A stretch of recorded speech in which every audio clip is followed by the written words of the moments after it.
ഇന്നത്തെ സ്ക്രിപ്ചർ പ്രസൻറ്റേഷനായി തിരഞ്ഞെടുത്തിരിക്കുന്ന വിഷയം വെളിപ്പാട് പുസ്തകത്തിലെ 7 സഭകളും അവയിലൂടെ നമുക്ക് ലഭിക്കുന്ന ആത്മീയ പാഠങ്ങളും മുന്നറിയിപ്പുകളുമാണ്.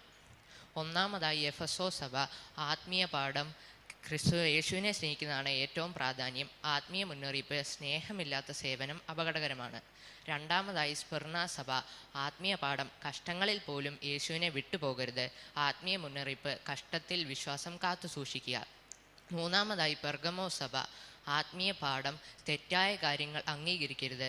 ആത്മീയ മുന്നറിയിപ്പ്: തെറ്റായ ഉപദേശം സഹിക്കരുത്. നാലാമതായി ത്യാത്തിര സഭ.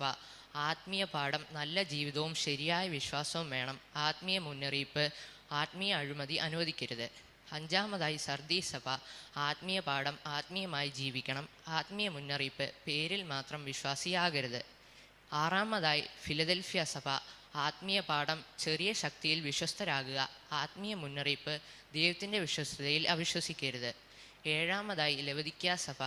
ആത്മീയ പാഠം: അടിസ്ഥാനമുള്ള വിശ്വാസം വേണം. ആത്മീയ മുന്നറിയിപ്പ്: നിഷ്ക്രിയമായ ആത്മീയ ജീവിതം ഒഴിവാക്കുക. ദൈവജന അടിസ്ഥാനത്തിൽ ആത്മീയ പാഠങ്ങളും മുന്നറിയിപ്പുകളും പറയാൻ സഹായിച്ചതിനായി ദൈവത്തിന് നന്ദി പറയുന്നു.